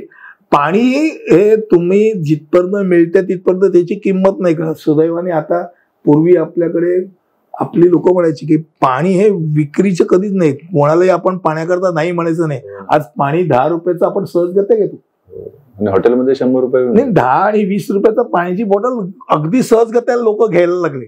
म्हणजे पाणी विकलं जाऊ शकतं हे कोणाला सांगितलं असतं 20 वर्ष 25 वर्षापूर्वी, तो विश्वास नाही बसला असता. पाणी कधी विकलं जाऊ शकतं का? पाणी कोण विकत घेणार? आणि आज स्थिती अशी की शांतपणे जाऊन बघा पाणी किती जण घेतात आणि पाण्याच्या बॉटल्स किती पटापट विकल्या जातात. तर मी पण कधी हॉटेलमध्ये गेलो ना, तर मुंबईच्या पाण्यामध्ये मी कधी बॉटल घेण्याच्या नादातच लागत नाही. कारण मला असं मुंबईचं पाणी शुद्ध असताना आपण विकत घेऊन पाणी का प्यावं? नाही, 1-2 गोष्टी की काही ठिकाणी ना जे पिण्याच्या पाण्याचे नळ आहेत, हे नळ ब्रिटिश काही नाहीत. नळ इन द सेन्स तो जो काय मोठा पाईप आहे तो नळ. आणि आपल्याकडे दुर्दैवाने झोपडपट्टीतनं म्हणा की इतर गोष्टीमध्ये म्हणा, त्यातनं पाणी चोरी करतात. ते पाणी चोरी करतात ना, तर त्याला छेद मारतात आणि तिकडनं काहीतरी कलाकारी करायला जातात. त्यात ते जे एरियात राहत असतात तिथल्या एरियातलं गटाराचं पाणी, सांडपाणी हे आणि त्याच्यात मिक्स झालं की ते पाणी हे तुम्हाला 100% गॅस्ट्रो देतं. आणि हे बहुतांशी वेळा पावसाळ्यामध्ये बऱ्याच वेळा घडतं. एक बऱ्याच जिथे लो लाईन एरिया तिथे तर 100% हा प्रॉब्लेम असतो. मग तिथे ते पाणी गरम करून प्या हे सगळं सांगितलं जातं, तरी मग लोक हा शॉर्टकट आहे, उपलब्ध शॉर्टकट आहे. पण अन्यथा मुंबईतलं पाणी कुठल्याही पाण्याच्या बॉटलपेक्षा जास्त शुद्ध आहे असं मी नक्की सांगेन. तुम्ही म्हणता त्यात काही वाद नाही. सर, माझा एक विषय आहे की जो आपण आपलं घर आपण विकत घेतो त्यानंतर ते भाड्याने देतो, ते भाड्याने कुणाला द्यावं आणि कसं द्यावं याच्यावर पण खूप विषय असतात. कारण देताना आपण सोसायटीला कुठेतरी त्याच्या निदर्शनास आणणं पण गरजेचं आहे. पण त्याचं जे ऑक्युपेशन चार्जेस आहे, नॉन ऑक्युपेशन चार्जेस, तिथून आणि कुठला भाडुरी ठेवावा त्याच्यावर पण खूप सर तुम्ही बोललात, तर आज प्रेक्षकांना तेही ऐकायला आवडेल. पहिली गोष्ट म्हणजे हा विषय फार मोठा आहे. तसं बघायला गेलं तर अडचणीच आहे. कारण का होतं असं की कधी कधी जो त्या घराचा फ्लॅटधारी असतो तो वयस्कर होतो, 70-75चा आहे, आणि ते उत्पन्नाचं साधन म्हणून जेव्हा त्या घराकडे बघायला जातात त्यावेळेला ते भाड्याने देणं हे त्याला नाईलाज आणि जगण्याकरता ते नाईलाज असतो. त्यावेळेला ते पेईंग गेस्ट ठेवतात. पेईंग गेस्ट प्रकार म्हणजे मला दुसरं स्वतंत्र घर नाही, मी आहे त्याच घरात राहतोय, पण शाळेतले शिकणारे, कॉलेजातले शिकणारे 2 जण ते म्हणजे मला सोबतीलाही झाले आणि 2 पैसे मिळाले, हा एक भाग होतो. ज्यावेळेला माझ्याकडे अतिरिक्त घर म्हणून येतं त्यावेळेला मी ते पूर्ण भाड्याने देतो, त्याला लिव्ह इन लायसन्स वरती देणं म्हणतात. आता होतं असं की बऱ्याच वेळा लिव्ह इन लायसन्स ला देताना सोसायटीने काय बघितलं पाहिजे की लिव्ह इन लायसन्स वरती भाड्याने दिलं असेल तर ते रितसर मुद्रांक भरला गेलाय की नाही, त्याला ऑनलाईन लिव्ह इन लायसन्स म्हणतात किंवा ऑफलाईन लिव्ह इन लायसन्स म्हणतात, ते केलंय की नाही बघायला. तर मी जरी नोटरी असलो तरी मी तुम्हाला सांगतो, शॉर्टकट मारणारे असतात ते नोटरी करतात आणि लिव्ह इन लायसन्स नोटरी करून ठेवतात. अडचणीचा खेळ असा असतो की ज्या वेळेला काही अघटित घडतं, मी भाड्याने खोली दिली आणि त्या खोलीत राहणाऱ्या व्यक्ती मी दुर्दैवाने आत्महत्या केली, आता त्याला पण पोर आहेत, त्याच्या पोरीने, आणि अशा घटना घडली म्हणून सांगतो की 90%च्या 88% मिळाले म्हणून रात्री 3 वाजता गच्चीवर जाऊन उडी मारली. 5-5:30 वाजता गुरख्याला जो दूधवाला आला तो दूधवाला बोलला ते काय, आणि मग 5 वाजता तर गुरख्याने पोलिसांना बोलवलं. पोलिसांनी बोलवलं ही कोण, कारण 10वीच्या रिझल्टच्या अगोदर 1-1.5 वर्ष तू पूर्ण अभ्यासातच असती, बंद खोलीत, बाईला काय जास्त कोणी बघितलीच नाही, त्या मुलीला अभ्यासात रमू. आणि 7-7:30 पर्यंत पोलीस लगेच तिकडे थोडीच ठेवणार, ते लगेच उचलून ते घेऊन गेले. मग चौकशी, मग त्या मुलीला कळलं, त्या घरच्यांना कळलं, मुलीच्या आई वडिलांना, धावत धावत तिथे जाऊन मग ते म्हणजे तुम्ही कोण, नाही मी भाडे करू, तुमच्याकडे काही आहे का, तुम्ही भाडे करू म्हणतात, ते काय का ते आणतात ते लिव्ह इन लायसन्स वरती नोटरीचं की ज्याच्यावर मुद्रांक चोरी आहे. मुद्रांक समजा 3-3.5 असेल आणि तुम्ही 100 रुपयाचा मुद्रांक लावून जर करत असाल तर ते मुद्रांक चोरी ती एक्सेप्टच केलं जात नाही. आणि मग तो पूर्ण फटका त्या सोसायटीला आणि त्या मालकाला दोघांनी पडतो. मालकाला म्हणजे तो ज्यांनी भाड्याने दिले त्याला हे अवॉइड करायला लागतं. सर आता आलोच आहे तर एक तुम्हाला विषय मागाशी बोलता बोलता राहिला तो म्हणजे सर तुमचा इतका 34 वर्षाचा जो वकिलीचा प्रवास आहे त्याच्यामध्ये तुम्ही नोटरीचं एवढं मोठं काम करता आणि मी कोल्हापूर म्हणजे पूर्ण दादरमध्ये एक मोठं नावाजलेलं तुमचं नाव आहे. आणि दुसरं म्हणजे थोडक्यात मला सांगाल की रोज तुम्ही ना भेटलेल्या 100 लोकांना तरी चाफा देतात, रोज इतक्या लोकांना भेटता तुम्ही, चाफा देण्याचा काय प्रकार आहे आणि तुमच्या आजच्या वकिलीमध्ये नोटरीचा प्रकार जरा मला सांगाल जाता जसं तुम्ही आता ह्या आपल्या पॉडकास्टमध्ये सांगतच आहात. पहिली म्हणजे नोटरी हा विषय जो आहे तो तुम्हाला ऑथेंटिकेट करणं, कुठच्याही दस्तऐवजाला ऑथेंटिकेट करण्याचा अधिकार नोटरीला दिलेला असतो. नोटरी जगमान्य आहे, त्यामुळे समजा बाहेरच्या देशामध्ये फ्रान्समधलं व्यक्तीला तुमच्याकडचं सर्टिफिकेट पाहिजे असेल तर त्याच्यावरती कुठचीही मुद्रा त्याला तो म्हणतो तो मान्य करतो, तो बघतो नोटरी आहे की नोटरी आहे की तो नोटराईज करून आणा. आणि नोटराईज तो नोटरी ऑथॉराईज आहे की नाही त्याकरता अपॉस्टॉल करलं जातं, म्हणजे फॉरेन मिनिस्ट्रीकडनं ते स्टॅम्प मारले जातात. म्हणजे ते डॉक्युमेंट खरं आहे की नाही बघायची जबाबदारी नोटरीची, नोटरी ऑन रेकॉर्ड आहे की नाही बघायची तेवढंच काम मिनिस्ट्री करते. मग हे ऑथॉरिटी, त्यामुळे ती एक ऑथॉरिटी येते, त्यांची जबाबदारी वाढते.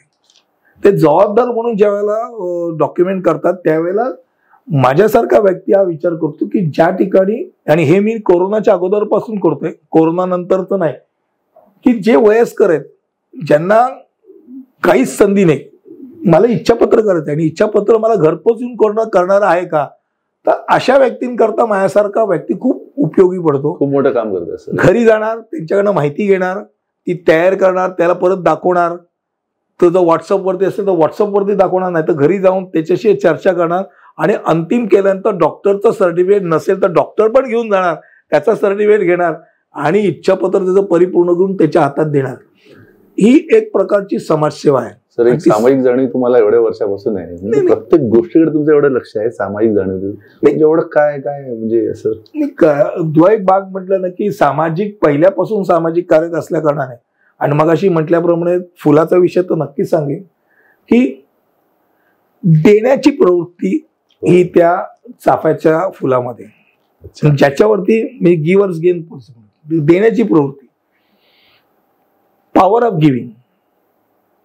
आपण नेहमी कोणाकडे, समोरच्या व्यक्तीकडे बघत असताना त्याच्याकडनं काय मिळेल याचा विचार करतो. कुठचे व्यावसायिक असेल, जसं आपण म्हणतो दाताच्या डॉक्टरने समजा गलिच्छ दाताचा पेशंट आला, त्याने आ केलं, ते काय आई वडिलांनी काही शिकवलं नाही दात घासायला, तो हे ऐकण्याकरता आलो का?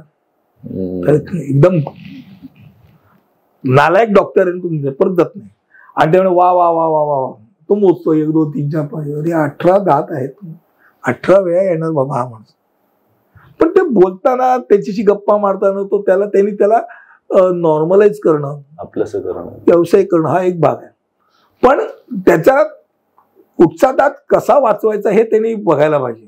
सगळेच दात काढून माझा जास्तीत जास्त धंदा करेल, त्याला देण्याची प्रवृत्ती नाही म्हणून. देताना पण त्याला 2 रुपयाच्या ठिकाणी मी 10 रुपयाची गोष्ट कशी देईन तो विचार. चाफा कसा असतो माहितीये, चाफा वाळल्यानंतर सुद्धा 2 महिने त्याचा सुगंध देत असतो, त्याच्यात ती देण्याची प्रवृत्ती आहे. मरणोत्तर काम करतो असं झालं. मरणोत्तर त्याच्या 2 महिने 3 महिने पर्समध्ये टाका, विसरून जा, चाफ्याचा सुगंध येत राहतो. तुम्ही सेंटचा सुगंध जातो, गुलाबाचा सुगंध, कुठे सुगंध हा प्रकार गुलाबाला तर त्या दिवशीच गायब झालेला असतो, चाफ्याचा सुगंध राहतो. हा अनुभव घेण्यात आहे.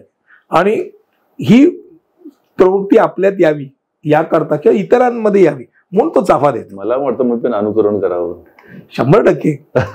सर्वांनी असं अनुकरण केलं की देण्याची भावना जर असेल तर म्हणजे गाडीमध्ये पण जर चाफा ठेवला तर तो असा, म्हणून बऱ्याच वेळा तुम्ही रस्त्याच्या इथे, तुम्ही गाडीच्या इथे जो गणपती असतो त्याकरता चाफ्याचे ते हार घेऊन येतात. आणि चाफा, त्याचं कारण ते की चाफ्याचा वास तुम्ही विसरून जा, महिना 1.5 महिना तुम्हाला काही सेंटची बॉटल मारायची गरज नाही, तो वास देत राहणार, सुगंध देत राहणार. हा एक भाग आहे. पूर्वी आपल्याकडे कापूर आपण टाकायचो घरात किंवा ऑफिसमध्ये, कापूर टाकलं, कापराने सुद्धा एक सुगंध, एक वेगळा वास येतो. आणि त्यांनी आपण निगेटिव्हिटी जाते, हा वेगळा भाग झाला. पण अनेक जीवजंतू येत नाही, हा दुसरा भाग झाला, तो फायद्याचा भाग आहे. तर सामाजिक भान असणं हे फार आवश्यक आहे. आणि व्यावसायिक व्यक्तीने जर सामाजिक भान असलं तर त्याच्यासारखी दुसरी गोष्ट नाही. साधारणतः माझी आज या विषयांवरती न जाता मी एक वेगळा विषय नक्कीच सांगतो की 50च्या पुढच्या प्रत्येक व्यक्तीने देण्याच्या प्रवृत्तीत यावं. Good good sir. कारण 70च्या माणसांनी पण जर हात असा केला तर देणार कोण? सगळेच असे आहेत, देणार कोण? फक्त देवाच देणार का? मग देवाचे तुम्ही कधी होणार? देवाचे तुम्ही सेवेकरी कधी होणार? मी देवाचा प्रतिनिधी आहे आणि मी देतोय. ज्या वेळेला आपण म्हणतो ना, आपण एक साधं काहीतरी गोष्ट केली आणि फोटो काढतो, ते फोटो कधी म्हणत नाही मी.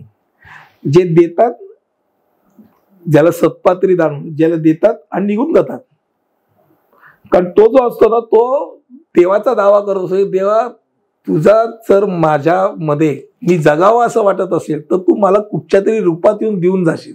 आणि तुम्ही देऊन जाता. मग तुम्ही कोण होता? तुम्ही देवाचं रूप होता. देवाचं रूप, ते देवाचं रूप, ते समाधान, ते फार वेगळं आहे. आणि ते घ्यायला जो माणूस सुरू करतो ना, त्याला एक प्रकारचं ना, एक अमरत्व एक प्रकारचं येते. मग तुम्ही चराचरात आहे तो, सकाळपासून रात्रीपर्यंत. सकाळी मी साधारणतः 5:30-6 वाजता ज्या जागा होतो आणि माझ्या वेगवेगळ्या ऍक्टिव्हिटीज करायला लागतो, रात्री 11-11:30 पर्यंत तेवढीच एनर्जी असते. हो सर, मी तुम्हाला पाहिलं सर, तुम्ही कधीच, मी आता पण जेव्हा पाहिलं तुम्ही खूप एनर्जेटिकच असता. एवढं काय तुम्ही, म्हणजे तुम्ही सकाळ 5:30ला उठून 11:30 पर्यंतचा प्रवास सगळ्यांना घेऊन, म्हणजे सामाजिक उपक्रम एवढे करायचे, एवढं तुमचं देणाऱ्याने देत जाव्यातला हा एक व्यक्ती आहात तुम्ही सर. द्यायचे म्हणून 50च्या पुढे प्रत्येकाने देण्याच्या प्रवृत्तीत यावं. त्यांनी काय होतं माहितीये की 50च्या खालच्या व्यक्तीला वाटतं की मला ह्याच्यासारखं व्हायला पाहिजे, ह्याचा व्यवसाय जसा असेल तसा माझा असावा. आज समाजातले सगळे माणसं ह्याच्याकडे काय येतात? तुमच्या दुकानाच्या बाहेर किती चपल्या आहेत त्याच्यानंतर तुम्हाला कळतं की तुम्ही किती पॉप्युलर आहात. माझ्याकडे तर मी फार वाईट, मी तर गमतीत म्हणतो, अरे कोण वारल्यानंतर जेवढ्या चपला असतात तेवढ्याच दिसतात. मला भीती वाटते बऱ्याच वेळा, आज शिरताना एवढ्या चपला म्हणजे आज किती माणसं आहेत. पण ही फॅक्ट आहे. तुमच्याकडे तेवढं समाजामध्ये लोहचिंबकासारखं मॅग्नेटिक पॉवर आहे, कारण लोक येतात. तुमच्या दादाच्या जेव्हा ऑफिसला येतो ना सर, बरेचसे चपला तिथं असतात आणि आम्ही म्हटलं की आम्हाला तुम्ही कधी भेटणार. म्हटलं ठीक आहे सर, नाही भेटू दे, पण सर तुमचं दातृत्व म्हणतात ते तुमच्यात आहे आणि तुम्ही खूप छान काम करत सर. वकील आणि तो हसणारा, तो तुम्हाला मदत करणार आहे, तो तुम्हाला मार्गदर्शन करणार आणि हडतूड न करणार. हे कॅरेक्टर असलं तर तुमच्याकडे का येणार लोक? कारण वकिलाकरता जाताना लोक आधी भीत असतात की नको रे बाबा, काय तिरसट बघू. मी स्वतः बघितले अनेक सिनियरशी बोलताना, अनेक खूप चांगले बोलणारे आहेत आणि आमच्याकडे तिरसट बोलणारे आहेत. मग तिरसट बोलणारे ते असं बोलतात की बाबा का आलो, झक मारले नावले ते. पण आहेत माणसं आहेत तसे. मी वकिलाचं उदाहरण देतो तसं डॉक्टरांची उदाहरण आहेत. रात्री रात्री मलाही कौतुक होतं, काही डॉक्टर 1.5 2 पर्यंत असतात आणि माणसं असतात.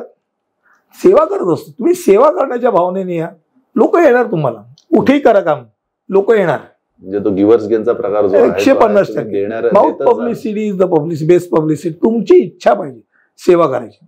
प्रोफेशनल म्हणजे व्यावसायिक, तो व्यावसायिक हा त्याच्या व्यवसायाशी प्रामाणिक राहून समाजाला उपयोगी असलेलं काय देता येईल त्यांनी त्याचा विचार करावा.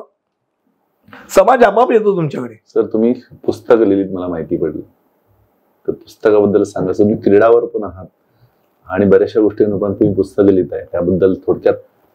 अगदी थोडक्यात सांगेन, कारण तो म्हटलं तर तो अख्खा पूर्ण विषय होऊ शकतो. 35च्या आसपास पुस्तकं लिहिलीत आणि मलाच कळलं नाही कधी मी एवढी पुस्तकं लिहिली. कारण मला स्वतःला विश्वास कधी बसत नाही, मागे वळून मला एवढी पुस्तकं लिहिली बरं वाटतं म्हटलं. पण कसं आहे की त्याच्या मागे कुठेतरी सामाजिक कार्यामध्ये केल्याने मला काय मिळतं हा विषय. मी समर्थ मंदिरला 2-2, 3-3 तास शिकवायचो. रिटर्न मध्ये काय असं जर मी विचारलं स्वतःला तर मी नक्की सांगू शकतो आज मी लेखक झालो त्याचं कारण ते होतं. एक धनादा फडके म्हणून मनोरमा प्रकाशनची जे मालक आहेत त्यांची मुलगी माझ्याकडे खो खो शिकायची. मी सगळ्यांकडे जायचो होतो, तिच्याकडे गेलो होतो. एक दिवशी जाता जाता तिने असे 2-3 वेळा गेलो होतो, मी एकदाच गेलो असं नाही. एकदा तिचे वडील होते बाजूच्या खोलीमध्ये. ती म्हणे बाबांना ओळखीला मी घेऊन जाते आणि मी तिच्यावर गेलो. सगळी पुस्तकं सगळी बघितली. म्हटलं तुम्ही प्रकाशक आहात का? तर ते हो, मी पण लिहितो. आणि तेव्हा योगासनावरती 1-2 लेख हो फक्त. त्यांनी म्हटलं मला बघू. मी विसरून गेलो, ते माझ्या मागे लागले. मग मी लेख दाखवल्यानंतर पुस्तक लिहूया ना आपण याच्यावरती सर. मी म्हटलं असं तुम्ही माझी रिस्क का घेता पुस्तक लिहिणं? माझं काही योगासनाचे वर्ग नाहीत. पुस्तक नाही चाललं तर तुमचं नुकसान होईल. ते बोले तुम्ही माझ्या धंद्यात काय येत आहे? तुम्हाला जे जमतं ते तुम्ही करा आणि मी 100% चालेल. आजही तो विषय योगासनाचा त्याच्या 18वी आवृत्ती मार्केटमध्ये चालू, विश्वास नाही बसणार. अभिनंदन सर, खूप छान. आणि मग ती त्यांची कला होती, ते विषय देत गेले, मी लिहित गेलो. काही विषय असे होते की जे मी त्यांना दिले ते म्हणाले हे विषय कोणी विकत घेणार नाही. घटस्फोट पोडगी ते बोलले पुस्तक स्टॉलवरती पुस्तक घेण्याच्या लायकीच नाही, कोण पुस्तक घेऊन घरी जाईल? मी म्हटलं सर नक्की जाणार. आणि त्याची पहिली आवृत्ती 1 वर्षात निघाल्यानंतर त्यांनी मला बोलून आवर्जून सांगितलं, अरुण पहिल्यांदा माझ्या आयुष्यात असं घडलंय की लेखकाने विषय सांगितला. मी म्हटलं आज चालणार नाही आणि तो चाललाय. आता यापुढे तू कुठचाही विषय सांग, बिनधास्तपणे मी हो म्हणेन. का? कारण तुलाही तीच एक नस कळलीये की जी नस आमच्या की लोकांना काय आवश्यक आहे ते तुला कळलंय. सर तुम्ही एवढे आहात तर एक पुस्तक आमच्यावर म्हणजे आमच्या ह्या विषयावर पण व्हावं. सहकारामधला हाऊसिंग यावर जर विचार आहे लाईनअप पाईपलाईन मध्ये आहे. पण असं होतं ना की खरंच तुम्हाला खोटं वाटेल की मी युट्यूबचं चॅनलही चालवतो. रोज एक व्हिडिओ त्याच्याकरता विषय शोधायचा आणि लोकांपर्यंत न्यायचा आणि तो ऐकायला लावायचा. माझ्या युट्यूबचं चॅनलचं नाव अरुण देशमुख आहे. टाकलं की लक्ष 1400 व्हिडिओ आहेत. तेही मी मागे वळून बघितलं की गंमत वाटत. मला वाटलेलं हार्डली एक 10-15 व्हिडिओ होते. त्या पलीकडे मला उत्साह टिकणं आपण फार महत्व रे, सातत्य. आणि ते सातत्य होच एक व्हिडिओ हा असा जवळजवळ गेले 3-3.5 वर्षाचा प्रवास फार मलाही आश्चर्यजनक आहे. आणि मग असं जे होतं आणि पुस्तक जे लिहिलं जातं एक एक एक एक एक एक करत, तर माझ्याकडे समोर आज 8 विषय आहेत. ठरतो तो माणूस कधी मी न्याय देऊ शकेन का, तर न्याय देता येतं. आणि मला स्वतःला वाचनाची खूप आवड आहे. सर्वात वाईट गोष्ट, मी पेपर सकाळचा ताजा पेपर बऱ्याच वेळा ताज्या मनाने रात्री 11:30ला वाचतो, भले 15 मिनिटं का होईना. अख्ख्या दिवसात वाचायला मिळत नाही. पेपर वाचन पण खूप महत्त्वाचं. बाजूला डावीकडे हाताला पुस्तक पेपर असतो, वाचायला मिळत नाही. सर खूप सर लायन्स बद्दल पण थोडं काय सांगा ना सर. लायन्स मी लायन्स क्लब ऑफ दादर ज्वेलचा बघायला गेलं तर एक प्रमोटर आपण म्हणू तसाच प्रकार आहे. आज 70 ते 100 या दरम्यानचा आकडा आहे. आणि सामाजिक भावनेने प्रचंडरित्या काय करता येईल तो विषय, जसं तुम्ही माणुसकीची भिंत वॉल ऑफ ह्युमॅनिटी फक्त विषय सांगितला, आमच्यातला एक सदस्य दीपक पात्री सांगितलं की आपण करूया का, लगेच हो. का कसं नाही आलं तर 100% हो. आणि यांनी काय होतं माहितीये की लोकांमध्ये उत्साह वाढतो, एकमेकांमध्ये बिझनेस प्रमोशन आहे आणि खूप चांगल्या तऱ्हेने लायन्सची ऍक्टिव्हिटी करतोय. आवड आहे. त्यामुळे आपण तुमचं सामाजिक बघितलं सर, सामाजिक मोठं नाव आहे तुमचं, तर बाकीची पण कामं करताय. आपण आज हाऊसिंगचा विषय घेतलाच आहे सर. हाऊसिंगच्या बऱ्याचशा आपण छटा घेतल्यात. आपण आता एका एंडिंगला आपण जाणारच आहोत, तर काही 1-2 विषय राहिलेले आहेत. आपण ते करून सगळ्यांचा एक सार्थक विचार करू आणि पूर्ण एक रिव्ह्यू घेऊ. सर ट्रान्सफर केस मेंटेनन्स भरत नाहीत, ह्या विषयावर थोडंसं आपल्याला बोलायचं राहिलंय. तर सर पेईंग गेस्ट आणि 63 व्यक्ती जी RTI आपल्या बिल्डिंगमध्येच असतात आणि खूप प्रश्न विचारणारे पण लोक असतात. ते खूप प्रश्न विचारणे म्हणजे कसे शोधायचे ते पण जरा तुमच्या एका स्टाईलमध्ये सांगितलं तर लोक शोधायला लागतील की 63 माणसांना हँडल कसं करायचं. एवढंच एक गोष्ट नक्की आहे की प्रेमळ सल्ला, 20 पेक्षा जास्त जिथे सभासद आहेत अशा प्रत्येक सोसायटीने एक आपला कायदेशीर सल्लागार ठेवा. अडचणीचा विषय तुमचा बऱ्यापैकी कमी होतो. याचं कारण असं की सेक्रेटरी, ट्रेजरर, अध्यक्ष जे काय असतात आज हे लष्कराच्या भाकऱ्या आहेत. याला कामधंदे नाही म्हणून करतात का, आणि बऱ्याच वेळेला जे सचोटीने करतात ना त्यांना सर्वात जास्त शिव्या पडतात, जास्त त्यांच्याकडे बुट दाखवले. बरोबर आहे. आणि ही स्थिती त्यांच्या घरच्यांनी विचारतात की तुम्हाला उद्योगधंदा नाही का, घरी तुम्हाला काम सांगितलं तर ना काम करायचं, सोसायटीत कशाला शिव्या खायला जातात. घरापर्यंत लोक येऊन बडबडून जातात. त्यावेळेला त्या घरातनं होणारा विरोध तो सहन करून तो बिचारा काम करत असतो. मग अशा वेळेला तुला कोणी सांगितलं होतं एक करायला, तुला काय कायद्याचं कळतं का, या प्रश्नाचं उत्तर मी कायदेशीर सल्लागार ठेवला आणि कायदेशीर सल्लागारांनी हे दिलेलं आहे.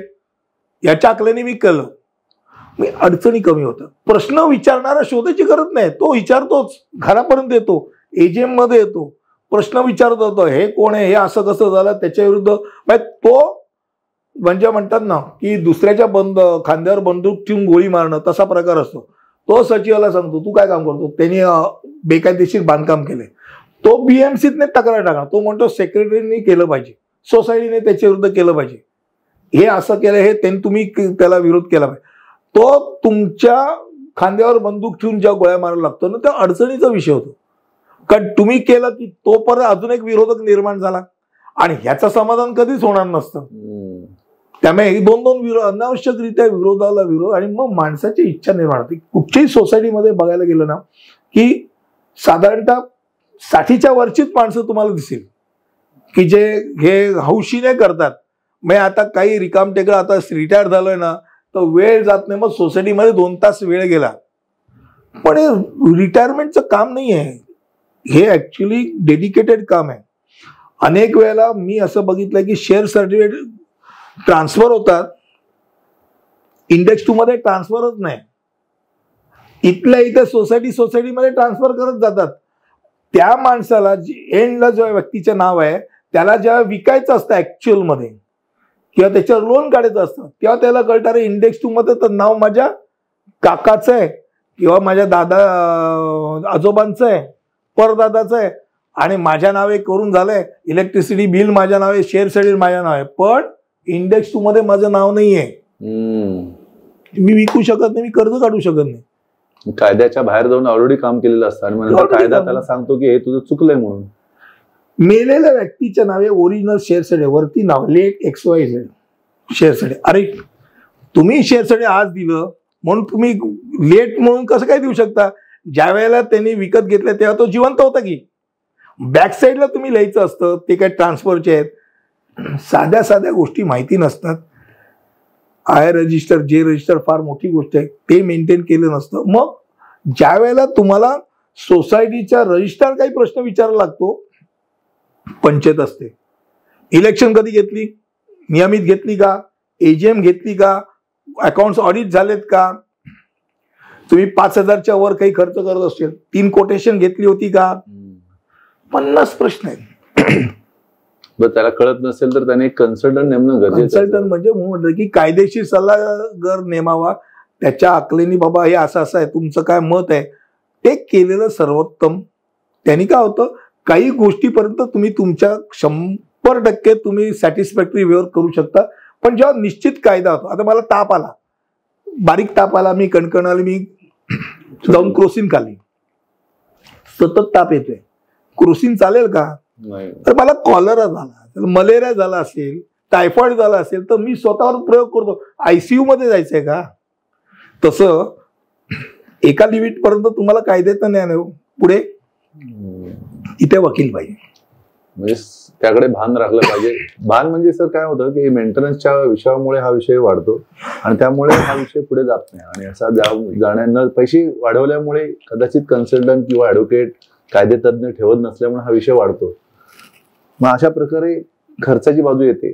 तर मी प्रेक्षकांना काय सांगाल, मी सांगतो की प्रेक्षकांचा विषय आहे की प्रेक्षकांनी ह्याकडे लक्ष द्यावं की एक चांगली व्यक्ती तुम्ही निवडणं गरजेचं आहे, की तुम्ही त्या शोधली पाहिजे की तो आपला कन्सल्टंट म्हणून आपला एक आपल्यासाठी काम करेल. आणि तो सोनाराने कान टोचल्यासारखं असतं सर, ते मुरलेलं लोणचं असतं. मग तुम्हाला जर एक्झॅक्ट पाहिजे असेल शब्द, तो मुरलेलं लोणचं, मग किंवा तेल लावलेलं म्हणलं. पण तुम्हाला त्यातनं बाहेर कसं पडायचं ना, तर मार्ग दाखवणारा व्यक्ती लागतो. चक्रव्यूहच्या आत घुसणारे 10 वेळा तुम्हाला अभिमन्यू करणारे माणसं 10 भेटतील. बाहेर कसं पडायचं त्याकरता तो कृष्ण असतो, कृष्णाचा रोल असतो. विठ्ठलाच्या सुरुवात केली म्हणून मी खास कृष्णापर्यंत आणलं. विठ्ठलावर आपण काम करतोय. आता आषाढी एकादशी येणारच आहे, त्या हिशोबाने सर आपण बरेचसे विषय त्यामध्ये घेतले. पार्किंगचा विषय घेतला, लिफ्टचा विषय घेतला, पाण्याचा विषय घेतला, कुत्री मांजरीचा विषय घेतला, त्यात कबूतर असलेला विषय घेतला, ट्युशन विषय सगळ्याचा विषय असला, पेइंग गेस्ट आपले विषय सगळे विषय घेतले, निवडणूक प्रक्रिया. तर काही लोकांना जर वाटतं, काही अशा लोकांना वाटतं की आपण अजून कुठल्या कुठल्या विषयावर आपण यामध्ये भाग घेऊ शकतो आणि आपल्याला अजून पॉडकास्ट चांगल्या पद्धतीने लोकांसमोर पोहोचवण्याचा हा मार्ग आहे. लोकांना काही प्रश्न असतील तर तुम्ही काही कमेंट बॉक्समध्ये अवश्य सांगा. आज आपल्याला सर यात पूर्ण आता एखादा विषय राहिला असेल तर तुमच्या मनामध्ये अजून कुठला प्रश्न असेल तर सांगाल. आणि हा विषय आपण अंतिम ह्याच्यात चाललोय. शेवटची 5 मिनिटांमध्ये आपण अजून काय काय आपण प्रेक्षकांना सांगू शकतो? मी सोसायटीच असं नाही तर अनेक असे विषय असतात ना की जे विषय ज्याच्यावरती A to Z हा विषय समजा असेल तर A मध्ये आपण आता प्रत्येक विषयावरती फक्त A to B पण नाही केलेलं आहे, हे मी नक्की सांगू शकतो. तर तासभर हे चालू शकेल अशातल्या प्रत्येक विषय आहेत आणि ते विषय पण तसे गंभीर आहेत. आता होतं असं की तुमची अँटिक गोष्ट जी आहे ती घेऊन तुम्ही टेलर मेड, मी जाड आहे तुम्ही बारीक आहेत, दुकानात ना डायरेक्ट रेडीमेड घेणारा व्यक्ती XXL आणि 4XL जातच नाही तिकडे, तो भानगडीतच पडत नाही. की एकदम स्लिम अँड ब्युटिफुल असेल पोरगी असतील पोरगा, तो जातच नाही. तो म्हणतो माझ्या साईजचा समजा नाहीच आहे शर्ट, तर मी कशाला जाऊ. तर टेलर मेड त्याकरता टेलर ठेवलाय ना. मग टेलर तुमची साईज बघून बरोबर तुम्हाला मापात बसवणार, तसं तुमच्या प्रश्नाला बरोबर मापात बसवणार तुम्हाला गरजेचं असतं. तेव्हा तुम्ही त्या व्यक्तीकडे जायलाच पाहिजे. म्हणजे डॉक्टर वेगवेगळे असू शकतात पण डॉक्टर त्या विषयाचा असेल तर तो योग्य आणि वेळेत सल्ला दिला. म्हणजे वेळ आणि ठिकाण खूप महत्वाचं आहे. आणि तुम्हाला कामधंद्याला न लावता तो सल्ला देणं, म्हणजे त्यात मला माझा फायदाच बघत बसलो आणि तुम्हाला सल्ले देत बसलो तर तो अडचणीचा विषय. पण जर मी सोसायटीचा सल्लागार असेल तर सोसायटीचं कसं भलं होईल चा विचार माझ्या मनात पहिल्यांदा पाहिजे. मी माझ्या क्लायंटचा विचार पहिल्यांदा केला पाहिजे, तर त्याचा उपयोग आहे. जर मेंटेनन्स दिला जात नसेल सभासदाचा, प्रेमाने तुम्ही सांगाल, रागाने सांगाल, कागद द्याल, त्याला कायदेशीर व्हॅल्यू काही नाही. पण ज्या वेळेला तुम्ही वकिलाची नोटीस पाठवता तुमच्या कायदेशीर सल्लागार नेमला, त्याच्याकडनं नोटीस पाठवली, दुसऱ्या वेळेला अटॅचमेंट करण्याकरता तुम्ही प्रोसेस सुरू केली, झक मारत तो पैसे भरतो, काटे त्या गळ्यापर्यंत झालं. पण नाहीतर तुम्ही भीक मागताय का? अरे तुमचा हक्क आहे, मेंटेनन्स लिफ्ट तो वापरतो, सगळ्या गोष्टी वापरतो, पैसे भरत नाही. 50 पैकी लोक भरत नाहीत.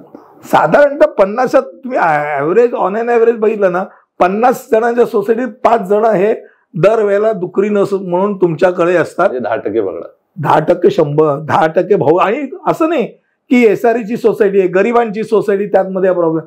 श्रीमंतांच्या ह्याच्यात सुद्धा आहे.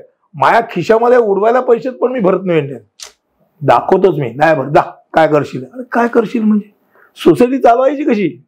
आणि मग जे इमानी इतबेरे भरतात ते म्हणतात झालं आम्ही पण भरतोय. ती भांडणं होतात.